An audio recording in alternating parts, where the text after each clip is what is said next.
Example 28 में क्या कहता है, लेट एस बी ए सेट, और सेट एस में कितने एलिमेंट है, 3, 1 2 3, determine whether the function f defined from set s to set s defined as below have inverses, find f inverse if it exists।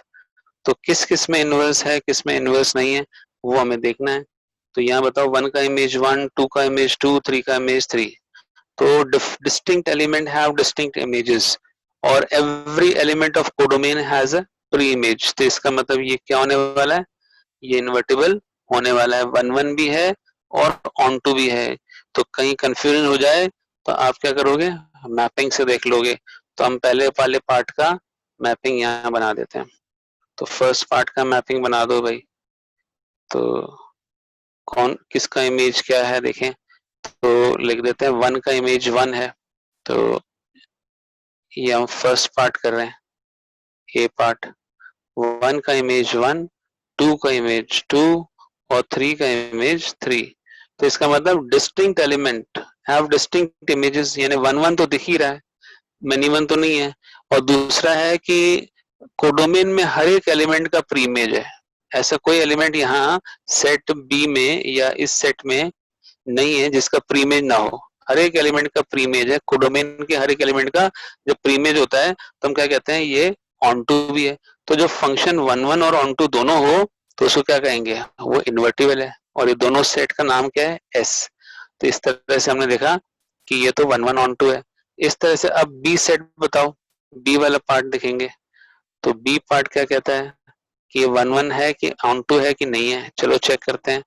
तो फिर से एक बार ये मैपिंग से दिखा देते हैं, एक और ये दूसरा। अब इसमें भी आप इन दोनों सेट को क्या नाम दे दोगे, इन दोनों को नाम दे दो एस। ठीक है, तो ये भी सेट एस है, ये भी सेट एस है, 1 2 3। और 1 का इमेज क्या है, 1 का इमेज तो 2 है। तो 1 का इमेज 2 लिख दो। 2 का इमेज क्या है, 2 का इमेज 1 है। और 3 का इमेज क्या है, 3 का इमेज भी 1 है। तो एक बार इसको अपन सही कर देते हैं, 3 का इमेज भी 1 है। अब मुझे बताओ, यहाँ पे जो 3 आएगा कोडोमेन में, उसका तो कोई प्री इमेज ही नहीं है। तो ये ऑन टू कहाँ है, ऑन टू भी नहीं है। तो ये कैसा फंक्शन है, ये मैनी 1 है और साथ में ये इनटू फंक्शन है, ऑन टू तो है ही नहीं। तो जो 1 1 और ऑन टू होते हैं वही इन्वर्टिबल होते हैं। ठीक है, तो ये वाला फंक्शन पहला वाला जो है ए पार्ट, वो 1 1 भी है और ऑन टू भी है। ठीक है, अब हम तीसरे की बात करें तो बी वाला जो है 1 1 ऑन टू नहीं है, ये तो मैनी 1 इनटू है। अब तीसरे वाले की बात करते हैं सी पार्ट। तो यहाँ पे हम फिर से मैपिंग दिखा देते हैं भाई। तो ये भी सेट एस से सेट एस में है। तो चलो लिख देते हैं सेट एस से सेट एस में। ये फंक्शन फिर से एफ है, इसमें भी फंक्शन एफ, सब में तीनों में फंक्शन एफ नाम दिया है। तो बताओ 1 का इमेज क्या है, 1 का इमेज 3 है। 3 का इमेज क्या है, 3 का इमेज 2 है। और 2 का इमेज क्या है, 2 का इमेज 1 है।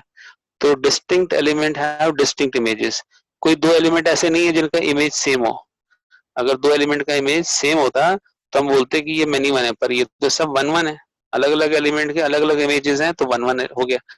और कोडोमेन में बताओ, हर एक एलिमेंट का प्री इमेज है। 3 का भी प्री इमेज है, 2 का, ऐसा कोई एलिमेंट ही नहीं है जिसका प्री इमेज ना हो। जैसे यहाँ पे तो ये प्री इमेज नहीं था इसलिए इनटू है, पर ये तो ऑन टू कहलाएगा हर एक एलिमेंट का। तो ये 1 1 भी है और ऑन टू भी है, इसका मतलब ये क्या है, इन्वर्टिबल है। तो दिस इज ऑल्सो इन्वर्टिबल। तो इसको लिख देंगे 1 1 एंड ऑन टू। तो देयरफॉर इट इज इन्वर्टिबल।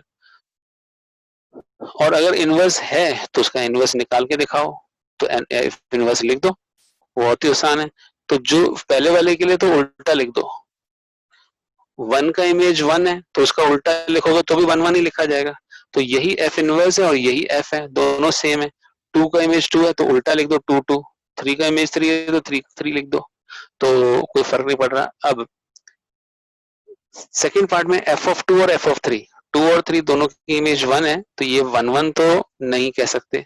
और इन्वर्टिबल इसलिए नहीं हो सकता, तो नॉट इन्वर्टिबल क्योंकि 1 1 नहीं है। अगले चलते सी पार्ट। तो इसमें कहता है ये 1 1 भी है और ऑन टू भी है इसलिए इनवर्स होगा। तो अब क्या करोगे, 1 3 लिखते हैं ना एफ में, तो उल्टा लिखो 3 1। 3 का इमेज 1, 3 1, एफ इनवर्स में 3 1। और फिर लिखोगे 2 3, ये रहा 2,3 और ये लिखोगे 1,2। तो यानी यहाँ 1,3 था एफ में, तो यहाँ 3,1 लिख दिया, 3,2 की जगह 2,3 लिख दिया, 2,1 की जगह 1,2 लिख दिया, तो ये एफ इनवर्स हो गया। एक्सरसाइज 1.3 में क्वेश्चन 1, एफ क्या है 134 से 125, तो डोमेन है 134, कोडोमेन है 125, कोडोमेन जी का डोमेन 125, जो एफ का कोडोमेन था वही जी का डोमेन हो गया, ठीक है, और कोडोमेन 13 है सिर्फ, तो बी गिवन बाय 1 का इमेज 2, 3 का इमेज 5, 4 का इमेज 1, और जी क्या है 1 का इमेज 3, 2 का इमेज 3, 5 का इमेज 1। तो राइट डाउन जीओएफ, चलो जीओएफ लिखवाओ। तो जीओएफ लिखवाने के लिए सबसे पहले आपको क्या कराना चाहिए बताओ? सबसे पहले आपको जीओएफ में एफ दिखाओगे कि जी दिखाओगे? कौन बताएगा? एफ दिखाएंगे, वेरी गुड। तो चलो एफ पहले दिखाएंगे। जीओएफ जब बोलते हैं तो पहले एफ दिखाया जाता है, तो मैं यहाँ लिख रहा हूँ जीओएफ और उसमें पहले एफ दिखाएंगे। तो बताओ 1 का इमेज क्या है एफ में? 1 का इमेज तो इसमें दिखा हुआ है 2, और 3 का इमेज क्या है? 3 का इमेज है 5, और 4 का इमेज क्या है? 4 का इमेज है 1। तो ये तो 1 1 और 1 2 लग रहा है, ठीक है ना? ऐसे ही जी बताओ 1 का इमेज क्या है जी में? तो ये जी फंक्शन है, तो 1 का इमेज तो हो गया 3, और 2 का इमेज क्या है? 2 का इमेज है 3, तो 2 का इमेज भी 3 है, तो हम ऐसा करते हैं दोनों को 3 दो बार क्यों लिखे हम, एक ही बार लिख देते हैं। तो 2 को भी 3 से ज्वाइन करो, तो ये तो मैनी 1 हो गया। और 5 का इमेज क्या है? 5 का इमेज 1। तो आपसे जीओएफ निकालने को बोला था, निकल गया। तो अब वो लिखने का तरीका क्या है, कैसे मार्क्स आएंगे? तो चलो लिखते हैं जीओएफ, ठीक है। और आप देख रहे हो जीओएफ सबसे पहले 1, तो जीओएफ 1 क्या होगा? इसको लिखेंगे जी of F1, ji of F1। और एफ ऑफ 1 की वैल्यू क्या है? तो यहाँ आप मैपिंग से भी देख के बता सकते हो कि सर एफ ऑफ 1 की वैल्यू जो है वो तो 2 है, तो एफ ऑफ 1 की जगह 2 लिख दो, और एफ जो 2 की जगह जी ऑफ 2 की जगह क्या लिखोगे? 3 लिखोगे। तो यहाँ लिखोगे मुझे एफ ऑफ 1 की जगह लिखोगे आप 2, और जी ऑफ 2 क्या है? जी ऑफ 2 तो 3 है। तो इस तरह से जीओ एफ 1 क्या है? 3 हो गया। तो फाइनली अगर मैं जीओ एफ 1 यहाँ लिखूंगा तो उसमें कौन कौन से एलिमेंट आएंगे? 1 को के साथ 3 आएगा, 1,3। ऐसे ही जीओ एफ 2 बताओ जल्दी से, तो इसको क्या लिखेंगे? जी ऑफ एफ 2। तो जीओ एफ 2 कितना है भाई? एफ नहीं, एफ 2 तो है ही नहीं, एफ 3 लिख सकते हैं हम, तो इसको 3 बना देते हैं। तो एफ 3 कितना है? एफ 3 तो 5 है, तो जी 5। और जी 5 कितना है? जी 5 तो 1 के बराबर है। तो हमने डाला फैक्ट्री के अंदर, माल डाला 2, आया 1, तो हम क्या लिखेंगे? तो रॉ मटेरियल तो 2 डाला, आया 1, तो 2,1 आ गया। ऐसे ही फिर से फैक्ट्री में क्या डालेंगे? जीओ एफ अब 3 डालेंगे, एफ की जगह 3 डाल रहे हैं, सॉरी 4 डाल रहे हैं, जीओ एफ 4। सर आओ कैसे 3 नहीं डालना 4 डालना, आओ कैसे पता? भाई ये देखो 1 है, फिर 3 है, फिर 4 है, इसलिए हम यहाँ पे 1 और 3 और 4 लिखेंगे। तो यहाँ 2 गलती से लिखा गया, उसको हम 3 कर देते हैं, तो यहाँ भी 3 कर दो, ये भी 3 है भाई, ठीक है। तो या तो रब करके कर लो,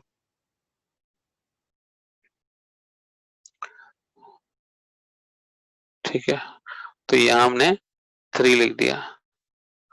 चलिए, तो अब बताओ कि इसको मैं क्या लिखूं? जी ऑफ F4।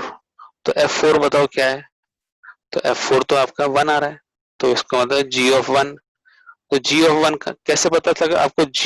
F4 1 है, तो भाई यहाँ देखो F4 1 दिया हुआ है, यहाँ पे भी देखो कि 4 की वैल्यू 1 दे रखी है, इसलिए जी ऑफ 4 एफ ऑफ 4 की जगह हमने 1 लिख दिया। अब जी ऑफ 1 बताओ, जी ऑफ 1 तो 3 है, यहाँ लिखा है 1 की वैल्यू 3 है, तो आप लिख दोगे यहाँ पे 3, तो यहाँ लिख दिया हमने 3। तो हमने डाला था फैक्ट्री में 4, आया 3, तो ये हमारा जीओएफ फंक्शन तैयार हो गया। ये 4 स्टेप लिखोगे, मार्क्स पूरे इस तरह से, ठीक है। तो नेक्स्ट क्वेश्चन की तरफ बढ़ रहे हैं अपन।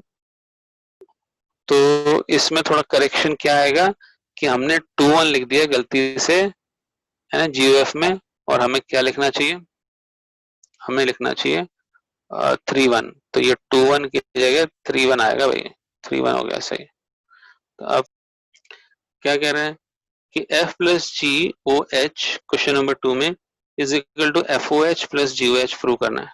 तो सबसे पहले हम क्या लिखेंगे, लेफ्ट हैंड साइड ले लेते हैं, लेफ्ट हैंड साइड में F प्लस जी और OH, और बाहर वेरिएबल लिख दिया कौन सा है, X।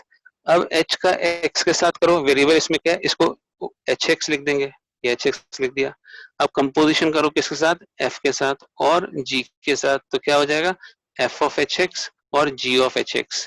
और उसके बाद F ऑफ HX को हम FOH X लिख सकते हैं, G ऑफ GHX को क्या लिख सकते हैं, GOH X लिख सकते हैं। और अगले स्टेप में हम ये दोनों का X जो है बाहर लिख सकते हैं, X बाहर निकाल लिया, कॉमन ब्रैकेट लगा दिया, तो FOH प्लस GOH। ठीक है जी। इसके बाद क्या किया, इसमें भी X हटा देंगे, तो हमने पहले ऊपर वाला लेफ्ट हैंड साइड लिखा, left hand side is equal to right hand side, ये राइट हैंड साइड आ गया, और इसमें X भी हटा दिया। नेक्स्ट स्टेप में हम X नहीं लिखेंगे, तो ये हो गया प्रूव कि left hand side is equal to right hand side, यानी F plus GOH is equal to FOH plus GOH। अब सेकेंड पार्ट देखते हैं। सेकेंड पार्ट में क्या था, F into G O H is equal to FOH dot GOH। तो सबसे पहले लेफ्ट हैंड साइड कॉपी कर लेते हैं, F डॉट GOH और बाहर लिख देते हैं X। ठीक है, तो अब इसको क्या लिखेंगे, OS को HX लिख देंगे, तो ये HX लिख दिया। अब इसका कंपोजिशन करो किसके साथ, एक बार F के साथ, एक बार G के साथ। तो एक बार F के साथ करेंगे तो F ऑफ HX हो जाएगा, G के साथ करेंगे तो G ऑफ HX होगा, और बीच में वही डॉट, डॉट का मतलब क्या है, इनटू मल्टीप्लिकेशन। तो अब FHX को क्या लिखेंगे, FOHX, और GHX को क्या लिखेंगे, GOHX। और अब X जो है बाहर लिख दो, यहाँ पे इसको पूरे ब्रैकेट में बंद कर दो, इनमें डॉट लगा दो, तो ये क्या हो जाएगा, FOH डॉट GOH X हमारा राइट हैंड साइड में आ गया, और लेफ्ट हैंड साइड ऊपर से ये रहा। तो अब अगले स्टेप में X भी हटा दो, तो हमारा प्रूव हो गया F dot GOH is equal to FOH dot GOH। तो चलो देखें कैसे हम GOF और FOG निकालेंगे क्वेश्चन नंबर 1 और फर्स्ट पार्ट में। तो सबसे पहले fx हमें पता है mod x है, gx हमें पता है 5x माइनस 2 है, तो सबसे पहले हम GOFX निकालेंगे। तो GOFX क्या होता है, g के अंदर fx, g के अंदर fx। तो मैं इसके ऊपर एक चीज और लिख देता हूँ कि जिससे आपको आइडिया हो जाए कि g ऑफ x क्या होता है, g ऑफ x तो होता है mod ऑफ 5x माइनस 2। तो अगर मैं इस x की जगह पर यहाँ fx लिख रहा हूँ, तो यहाँ पे भी हमें fx लिखना पड़ेगा ना। ठीक है, तो इसके बाद मैं यहाँ दिखाना चाह रहा हूँ कि मैंने एक स्टेप यहाँ पे इसमें मिस्ड है, तो मैं यहाँ पे लिख देता हूँ GOFX को हम क्या लिखते हैं, G ऑफ fx, ऐसे लिख देते हैं। और fx की वैल्यू क्या है, मैं ऊपर लिख रहा हूँ g ऑफ x क्या है, g ऑफ f है, g ऑफ x है 5x माइनस 2 का मॉडुलस। तो ये अगर x है तो x की जगह मैं fx लिख रहा हूँ, तो यहाँ पे भी x की जगह क्या लिखोगे आप, fx लिखोगे आप। ठीक है, और माइनस 2। अब बताओ कि fx क्या है, fx तो मॉड x है, तो आप इसमें मॉड x लिख दो, तो 5 और मॉड x और माइनस 2 और मॉड में बंद कर दो। ठीक है, इस तरह से अपन लिख सकते हैं। तो ये हमारा GOF है। तो FOG कैसे आया, तो FOG आपने लिख दिया, कैसे लिखा कि जी FOGX को हम लिख सकते हैं F ऑफ GX। अब GX क्या है, GX तो हमारा मॉड ऑफ 5x माइनस 2 है, तो इसको GX को हटा के इसने क्या लिख दिया, मॉड ऑफ 5x माइनस 2। तो हमारा fx क्या था, वो तो मॉड x था। अगर यहाँ x है तो यहाँ भी x है, इस x की जगह पर अगर आप मॉड ऑफ 5x माइनस 2 लिखोगे तो इस x की जगह पे भी मॉड ऑफ 5x माइनस 2। तो मॉड तो पहले से लिखा हुआ है, इस x की जगह पे मॉड ऑफ 5x माइनस, दो मॉड हो गए, तो दो मॉड की जगह हम फिर से एक ही मॉड कर सकते हैं, क्योंकि मॉड का मतलब तो पॉजिटिव बनाना है, चाहे दो लगाओ चाहे एक लगाओ। तो ये हमारा FOG आ गया और वो हमारा GOF आ गया। थोड़ा फर्क होता है, दोनों इक्वल नहीं होते हैं। ठीक है, दोनों में फर्क है, यहाँ मॉडुलस है, यानी यहाँ हम नेगेटिव वैल्यू डाल सकते हैं, पर यहाँ हम नेगेटिव वैल्यू की जगह मॉडुलस लेके पॉजिटिव वैल्यू डालेंगे। अब इसका सेकेंड पार्ट फिर से समझेंगे, तो इसको मैं एक बार साथ साथ लिख के दिखाता हूँ ताकि और अच्छे से समझ में आ जाए आपको। तो अपन लिख रहे हैं एफ ऑफ एक्स हमारा क्या है, 8x³ है, 8x³ है। और जी ऑफ एक्स क्या है, जी ऑफ एक्स है हमारा एक्स रेस पर 1/3। और अब हमें क्या निकालना है, तो सबसे पहले हम जी ओ एफ निकालते हैं। जी ओ एफ एक्स क्या होता है, ये तो जी ऑफ एफ एक्स होता है। पर हमें पता है जी एक्स क्या है, अगर यहाँ पे x लिखा हुआ है तो यहाँ भी x लिखा हुआ है। तो अगर यहाँ एफ एक्स लिखा हुआ है तो इस x की जगह क्या आएगा, इस x की जगह एफ एक्स आएगा। तो एफ एक्स की पावर 1/3। तो जरा बताओ एफ एक्स क्या है, एफ एक्स की वैल्यू है, यहाँ लिखा हुआ है एफ एक्स की वैल्यू क्या है, 8x³। तो 8x³ और पावर कितनी लिख दें इसकी, 1/3, एफ एक्स की वैल्यू डाल दी। अच्छा ये 8 जो है उसको मैं 2³ लिख सकता हूँ, 2³ इंटू x³ और होल रेस पावर 1/3। अब इसको मैं 2x का होल क्यूब लिख सकता हूँ मैं, 2x का होल क्यूब और whole raise to the power, whole raise to the power कितना, 1/3। तो बताओ ये 3 से 3 कट जाएगा, तो 2x और होल रेस पर 3 इंटू 1/3, 3 3 से कट गया, 3 से 3 तो बचेगा 2x। तो इस तरह से हमारा जी ओ एफ एक्स क्या है, 2x है। इसी तरह से एफ ओ जी निकाल लो, तो चलो एफ ओ जी निकालते हैं। तो यहाँ लिखते हैं एफ ओ जी एक्स, तो एफ ओ जी एक्स क्या है, एफ ऑफ जी एक्स। पर अब जी एक्स की वैल्यू क्या है भाई, तो अब बताओ पहले ऊपर से एफ एक्स बताओ, एफ एक्स क्या था, एफ एक्स तो सर 8x³ है। तो जरा बताओ इस x की जगह अगर जी एक्स लिख रहे हो तो इस x की जगह पे तो जी एक्स लिखोगे आप, तो जी एक्स का होल क्यूब। अब जी एक्स क्या था, जी एक्स तो x की पावर 1/3 है, तो ऐसे लिख दो फिर 8 और ब्रैकेट के अंदर x की पावर 1/3 और होल पावर 3। तो क्या आया, तो ये 3 और 1/3 तो कट जाएंगे, 1 बचेगा, तो 8 और x की पावर 1 बचेगा, तो 8x आ गया। तो इस तरह से एफ ओ जी क्या हुआ, 8x आया।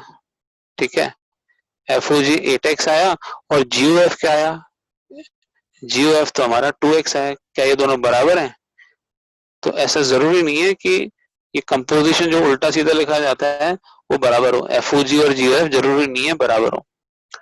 तो इस तरह से हमने ये क्वेश्चन नंबर 3 कर लिया। तो क्वेश्चन नंबर 4 में हमें यहाँ पर क्या करना है, इनवर्स निकालना है। और हमने यहाँ लिखा है x is not equal to 2/3। ये कैसे लिख दिया कि हमें पता है डिनोमिनेटर 0 नहीं होता, तो हमने लिखा 6x minus 4 is not equal to 0। तो इसका मतलब 6x is not equal to 4, इसका मतलब x is not equal to 4/6। और इसको कैंसिल करो कॉमन फैक्टर को, तो क्या आता है 2/3, यानी x is not equal to 2/3। क्योंकि x की वैल्यू अगर 2/3 हो जाएगी तो डिनोमिनेटर 0 हो जाएगा, तो ऐसे में फंक्शन डिफाइंड नहीं होगा। तो अब हमें क्या काम करना है, हमें इनवर्स निकालना है। तो स्टेप 1 क्या है, स्टेप 1 है replace F X by Y, replace F X by Y. तो हमने इसमें एफ एक्स की जगह वाई लिख दिया कि 4x प्लस 3 और divided by 6x minus 4। Step 2 क्या है इनवर्स निकालने के लिए, तो स्टेप 2 में लिखेंगे हम express x in terms of y। अभी तो हमारा y in terms of x है, तो अब हम लिख रहे हैं express x in terms of y। तो क्रॉस मल्टीप्लाई करेंगे, तो y into 6x minus 4 is equal to 4x plus 3। अब क्या करेंगे, मल्टीप्लाई कर दो, तो 6xy minus 4y is equal to 4x plus 3। अब x के टर्म आप लेफ्ट साइड में ले लो और y वाले टर्म राइट साइड में ले जाओ, तो क्या हो जाएगा 6xy और minus 4x is equal to 4y plus 3। ठीक है, अब लेफ्ट साइड में से x कॉमन निकाल लो, तो क्या आएगा 6y minus 4 is equal to 4y plus 3। तो यहाँ हमने x को इन टर्म्स ऑफ y लिखना है, तो x को यहीं रहने देते हैं और बाकी सारे टर्म उधर ले जाएंगे। तो x इज इक्वल टू क्या हो जाएगा 4y plus 3 upon 6y minus 4। ठीक है, अब अगर हम ध्यान से देखें तो ऐसा लग रहा है कि फंक्शन भी यही था और इनवर्स भी यही आया। ठीक है, कभी कभी ऐसा हो जाता है।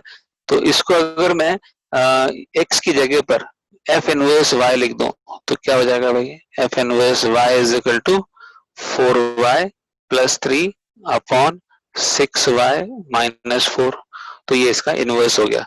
और अगर हम चाहते हैं कि वेरिएबल भी आप सर क्या कर दो, एक्स बना दो, तो वो भी कर सकते हैं। तो पहले मैं यहाँ पे स्टेप 3 लिख देता हूँ। स्टेप 3 में हम क्या लिखेंगे, replace X by F inverse Y, replace X by F inverse Y. और स्टेप 4 में क्या लिख देंगे, स्टेप 4, वैसे तो स्टेप 3 भी काम में ले सकते हैं एज इट इज, और स्टेप 4 में हम रिप्लेस y बाय x। ठीक है, y को x से रिप्लेस कर दो तो f इनवर्स x क्या हुआ, f इनवर्स x हो गया 4x plus 3 upon 6x minus 4। तो एक बार याद रखो इसको, 4x plus 3 upon 6x minus 4, ये f इनवर्स x है। तो जरा बताओ, ये अगर याद है तो fx भी तो यही था, 4x plus 3 upon 6x minus 4। तो बाय चांस फंक्शन और उसका इनवर्स सेम है। ठीक है, तो अगर इसका कंपोजिशन भी करेंगे ना तो फिर वापस से आइडेंटिटी फंक्शन आएगा ही। एफ इनवर्स करो, ठीक है, तो वो x आएगा। x को हम क्या बोलते हैं, आइडेंटिटी फंक्शन, तो इसको हम x बोल देंगे, आइडेंटिटी फंक्शन। और ऐसे ही उल्टा लिख दो, एफ इनवर्स ओ एफ, और x वो भी हमारा क्या होगा, आइडेंटिटी फंक्शन हो जाएगा, और वो भी x हो जाएगा। ठीक है, तो अगर हम ऊपर वाले फंक्शन की बात कर रहे हैं एफ ओ एफ इनवर्स, तो इसमें जो एफ इनवर्स का कोडोमेन होगा, एफ इनवर्स का डोमेन होगा, वो एफ का कोडोमेन होता है। तो उस हिसाब से हमें लिखना पड़ेगा इसमें। तो यहां से एक और बात नहीं समझनी है कि इसका रेंज कैसे निकालते हैं।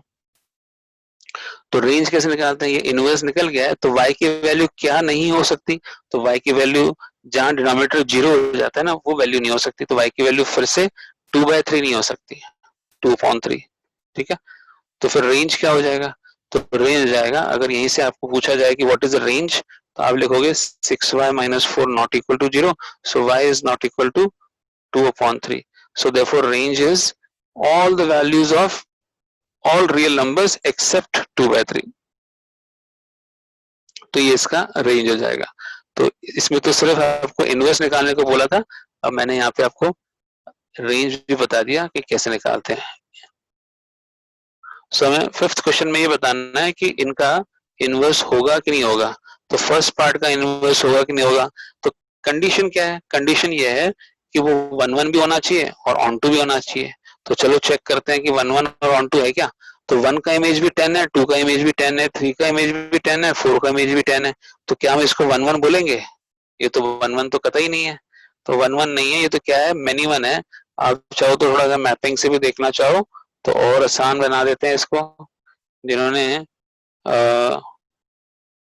मैपिंग से समझना है वो मैपिंग से भी समझ सकते हैं। और अब तो आपको ये डायरेक्ट करना भी आ गया होगा, 1 का इमेज 10, 2 का इमेज भी 10, 3 का इमेज भी 10 और 4 का इमेज भी 10। तो यानी ये क्या है, मेनी वन फंक्शन है, 1 1 नहीं है।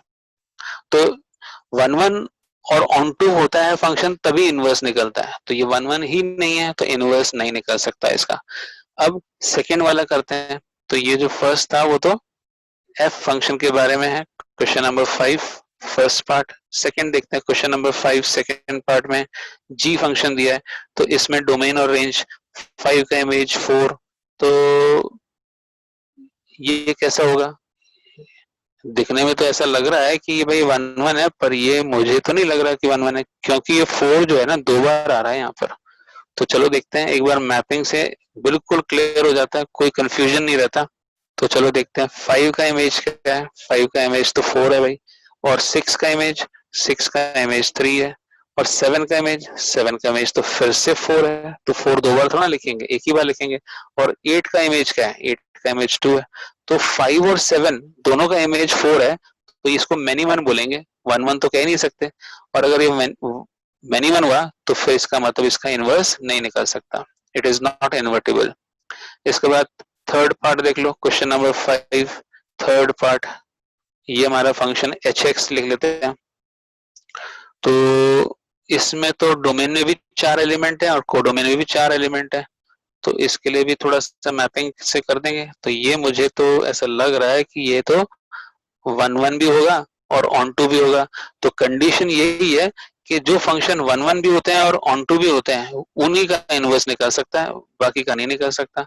तो यहाँ डोमेन में तो लिखा है 2 3 4 5 और कोडोमेन में लिखा है 7 9 11 और 13। तो 2 का इमेज क्या है? 2 का इमेज तो 7 है और 3 को किससे कनेक्ट करें? 9 से। 4 का इमेज क्या है? वो तो 11 है और 5 का इमेज क्या है? 13 है। तो हर एक एलिमेंट का अलग इमेज है। Distinct element have distinct image. Definition क्या है 1 1 की? Distinct element have distinct image, so therefore it is 1 1। और कोडोमेन के हर एक एलिमेंट का प्री इमेज है। Every element of codomain has a pre image. तो ऐसा कोई एलिमेंट बचा ही नहीं यहाँ पे जिसका प्री इमेज ना हो। तो ये ऑन टू भी है, तो 1 1 भी है और ऑन टू भी है। तो जो फंक्शन 1 1 और ऑन टू होते हैं उनका इनवर्स निकाल सकते हैं। तो ये इन्वर्टिबल है। तो out of the 3 function, third function in a H function is invertible, others are non-invertible.